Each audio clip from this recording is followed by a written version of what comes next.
بسم اللہ الرحمن الرحیم۔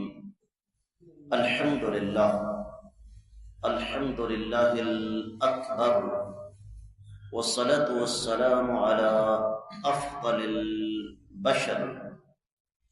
اللہ ملک العلم رب الجلال والاکرام کا انسانیت پر عظیم احسانات کا تسلسل کہ رب کائنات نے ہر دور میں شریعتیں، کتابیں نازل فرمائیں، اور ان شریعتوں اور ان کتابوں کی عملی تصاویر ہر دور میں نبیوں کی شکل میں نازل فرما دی، تاکہ کوئی یہ نہ کہہ سکے کہ اللہ تعالیٰ نے ہمیں جو احکامات دیے ہیں ان پر عمل نہیں ہو سکتا۔ سورۃ النحل کی 36ویں آیت مبارکہ میں رب کائنات فرماتے ہیں وَلَقَدْ بَعَثْنَا فِي كُلِّ أُمَّةٍ رَسُولًا أَنِ اعْبُدُوا اللَّهَ وَاجْتَنِبُوا الطَّاغُوتَ۔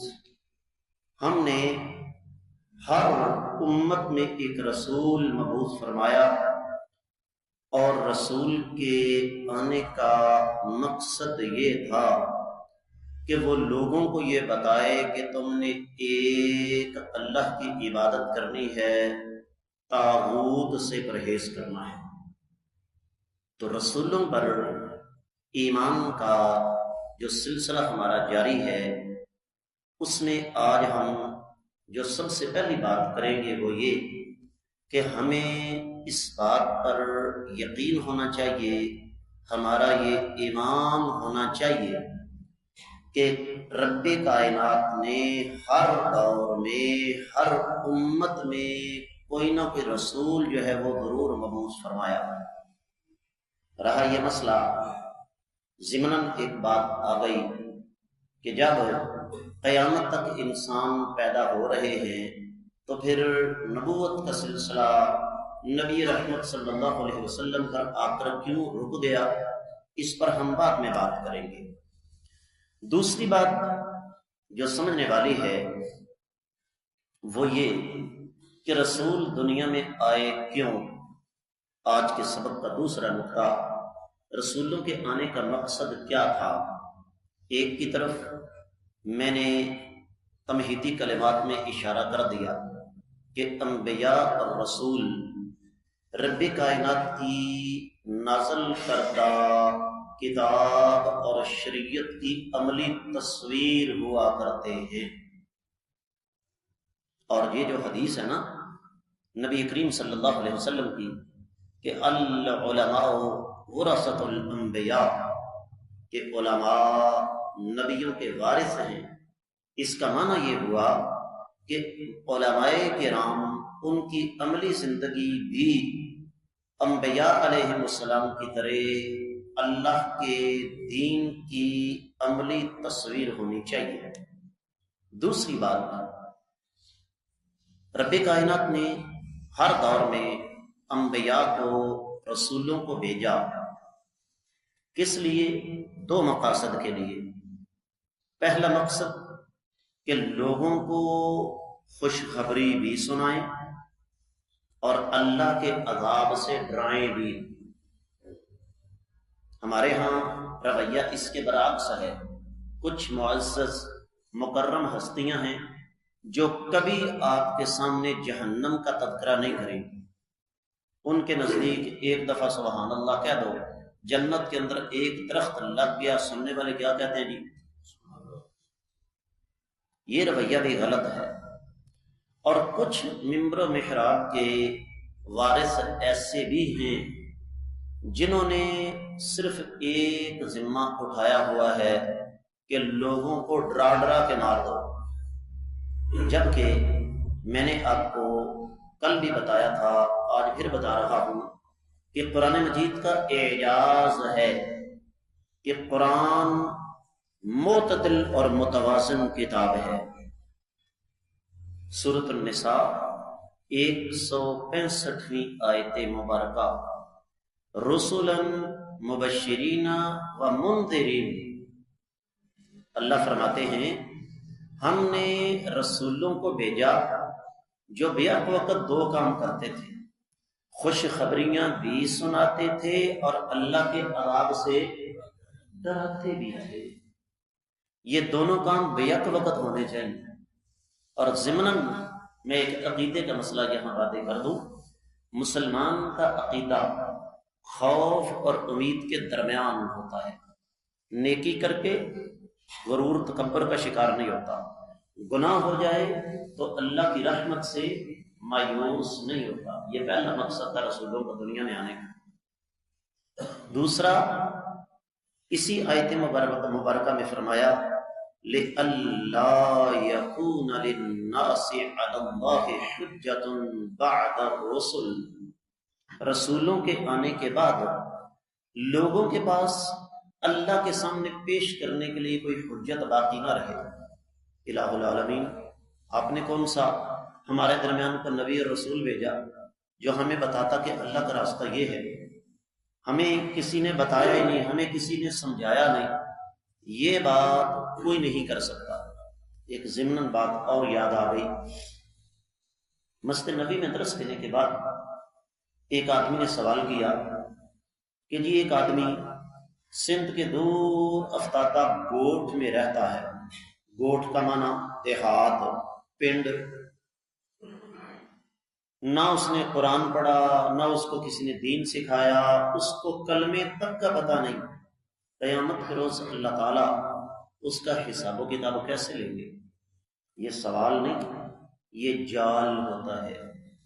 میں نے کہا اسی سندھ کے دور افتادہ گوٹھ یا دیہات کا رہنے والا شخص، اسے اتنا تو پتہ ہے کہ میں نے یہاں سے 5 کلومیٹر دور جا کے اپنی یونین کونسل سے پیدائش کی پرچی نکالنی ہے پیسے دے کر، اور وہ پرچی لے کر میں نے پھر نادرا کے دفتر کم از کم 40 کلومیٹر دور فلاں شہر جانا ہے، وہاں سے میں نے اپنا شناختی کارڈ بنوانا ہے، اور پھر وہاں سے کم از کم 200 کلومیٹر دور کراچی جا کے اپنا پاسپورٹ بنوانا ہے۔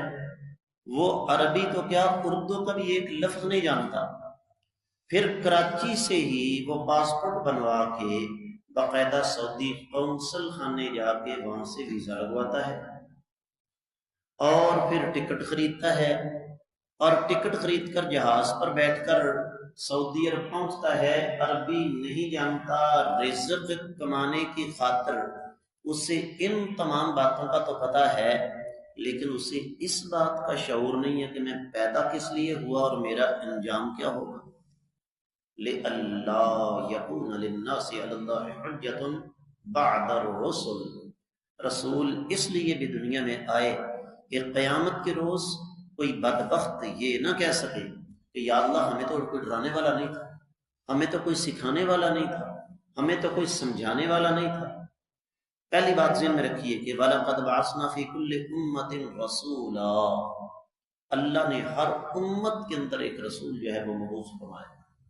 کائنات کے امام صلی اللہ علیہ وسلم کو اس دنیا سے گئے ہوئے 1500 سال ہونے کو ہے، لیکن آپ علیہ السلام کی تعلیمات، آپ کے ارشادات، آپ کی سیرت، آپ کی احادیث، اور سب سے بڑھ کر آپ کا لایا ہوا قرآن ہمارے درمیان موجود ہے۔ قیامت کے روز اگر ہم نے اللہ کے سامنے یہ عذر پیش کر دیا، یا اللہ میرے ماں باپ نے مجھے قرآن نہیں پڑھایا، یا اللہ مجھے تو پتہ ہی نہیں تھا کہ مسجد میں جاتے ہیں، دین سیکھتے ہیں، دین سمجھتے ہیں، مجھے تو پتہ ہی نہیں تھا کسی بات کا، تو یہ عذر اللہ کے سامنے قیامت والے دن بطور حجت پیش نہیں ہو سکے گا۔ یہ بات مجھے اور آپ کو اچھے طریقے سے ذہن میں رکھ لینی چاہیے۔ اس سے اگلی بات جو یہاں آج میں آپ کی خدمت میں رکھنا چاہتا ہوں وہ ہے کہ انبیاء علیہ السلام جو دنیا میں تشریف لائے، اگر ان کا نام نامی، اسم گرامی ہمیں قرآن میں، احادیث میں ملتا ہے، تب بھی نہیں ملتا تب بھی ہمارا یہ ایمان ہے کہ جتنے بھی نبی اس دنیا میں تشریف لائے وہ سارے کے سارے سچے تھے۔ اور یہ بات میں نہیں کہتا، یہ بات کائنات کے امام صلی اللہ علیہ وآلہ وسلم نے ہم کو سمجھائی۔ اللہ کے قرآن کے اندر اس بات کی تفصیل آ گئی جب ہمیں قرآن نے یہ بتا دیا کہ رب کائنات نے ہر دور میں انبیاء اور رسول بھیجے تھے، تو ہمیں اس بات پر یقین رکھنا چاہیے، ہمارا اس بات پر ایمان ہونا چاہیے۔ قرآن میں اللہ تعالیٰ نے سورہ غافر کی 78ویں آیت مبارکہ میں ارشاد فرمایا، وَلَقَدْ أَرْسَلْنَا رُسُلًا مِّن قَبْلِكَ مِنْهُمْ مَنْ قَصَصْنَا عَلَيْكَ وَمِنْهُمْ مَنْ لَمْ نَقْصُصْ عَلَيْكَ، ہم نے آپ سے پہلے انبیاء اور رسول بھیجے، کچھ کی داستانیں ہم نے آپ کے سامنے رکھی ہیں اور کچھ کی نہیں رکھی۔ یہی مضمون سورۃ النساء کی 164ویں آیت مبارکہ میں بھی موجود ہے، وَرُسُلًا قَدْ قَصَصْنَاهُمْ عَلَيْكَ مِن قَبْلُ وَرُسُلًا لَّمْ نَقْصُصْهُمْ عَلَيْكَ۔ کچھ انبیاء کا، رسولوں کا تذکرہ موجود ہے اور کچھ کا موجود نہیں۔ جب قرآن نے کہہ دیا ہر امت کے اندر کوئی نہ کوئی رسول آیا، ہمارا ایمان ہے، دو باتیں ذہن میں رکھیں۔ پہلی بات، جن انبیاء اور رسولوں کے اسماء گرامی قرآن کے اندر موجود ہیں وہ اللہ کے سچے نبی اور رسول تھے۔ جن کے نام نامی اسماء گرامی قرآن میں موجود نہیں، ان پر بھی ہمارا ایمان اور یقین ہے، لیکن کسی نبی کو، کسی رسول کو ہم اپنی طرف سے کوئی نام نہیں دے سکتے۔ یہ بھی انبیاء اور رسولوں پر ایمان کا باقاعدہ حصہ ہے۔ ایک بار پھر آپ کو سورۃ البقرہ کی 285ویں آیت مبارکہ یاد دلاؤں گا، اور یہ ان دو آیات مبارکات میں سے پہلی آیت ہے جس کے بارے میں آقا علیہ الصلوۃ والسلام نے ارشاد فرمایا کہ جو آدمی سورۃ البقرہ کی آخری دو آیات مبارکات رات کو پڑھ کے سو جاتا ہے، یہ دونوں آیتیں اس کے لیے کافی ہوتی ہیں۔ سورۃ الشعراء میں اللہ نے ایک بڑی عجیب سی بات بیان کی، اور وہ کیا ہے؟ فرمایا کذبت قوم نوح المرسلین۔ استاد جی بڑی قیمتی بات ہے، قوم نوح نے رسولوں کو جھٹلایا۔ حالانکہ قوم نوح کی طرف کتنے نبی آئے تھے جی؟ بولو کون؟ نوح علیہ السلام۔ لیکن اللہ تعالیٰ نے فرمایا کہ قوم نوح نے رسولوں کو جھٹلایا۔ اس کا مطلب کیا ہے کہ کسی ایک رسول کی تکذیب، کسی ایک رسول کو جھوٹا کہنا تمام انبیاء کو جھوٹا کہنے کے مترادف ہے۔ کل والا سبق یاد کیجیے، یہودی اگر عیسیٰ علیہ السلام کو، کائنات کے امام صلی اللہ علیہ وسلم کو اللہ کا نبی اور رسول نہیں مانتے تو وہ تمام رسولوں کے انکاری ہے۔ عیسائی اگر نبی رحمت صلی اللہ علیہ وسلم کو اللہ کا رسول نہیں مانتے تو وہ تمام رسولوں کے، اور پھر اس دور کا سب سے بڑا فتنہ ملعون مرزا قادیانی کے ماننے والے، اگر ان کا یہ عقیدہ ہے کہ فلاں فلاں اللہ کا رسول نہیں تھا تو اس نے تمام رسولوں کو جھٹلا دیا۔ اور یہ مضمون آپ کو قرآن مجید میں سورۃ الشعراء کی 123، 141 اور 160ویں آیت مبارکہ میں ملے گا۔ اللہ فرماتے ہیں کذبت عاد المرسلین، قوم عاد نے رسولوں کو جھٹلایا۔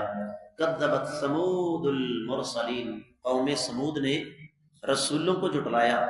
کذبت قوم لوط المرسلین، قوم لوط نے کس کو جھٹلایا؟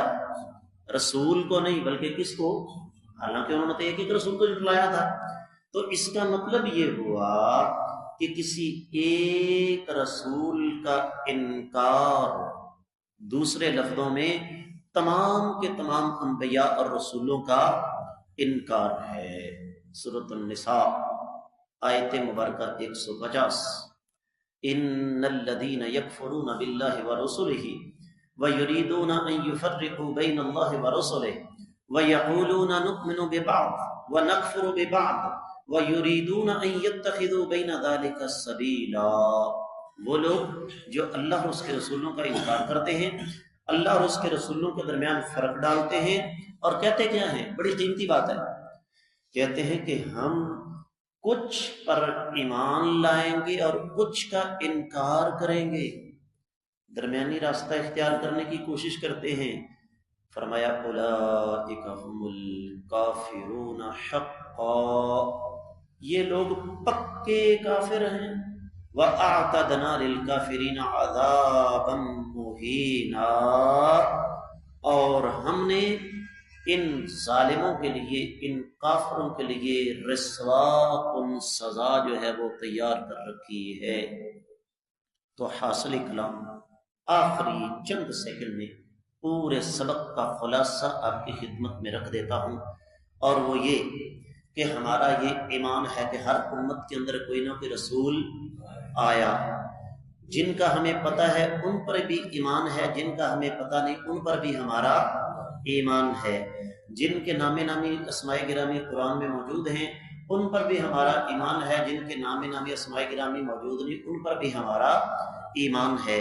اور کسی ایک رسول کا انکار کرنا گویا کہ تمام رسولوں کا انکار کرنے کے مترادف ہے۔ رسولوں پر ایمان کے سلسلے میں اگلا سبق انشاءاللہ آنے والے کل آپ کی خدمت میں رکھوں گا۔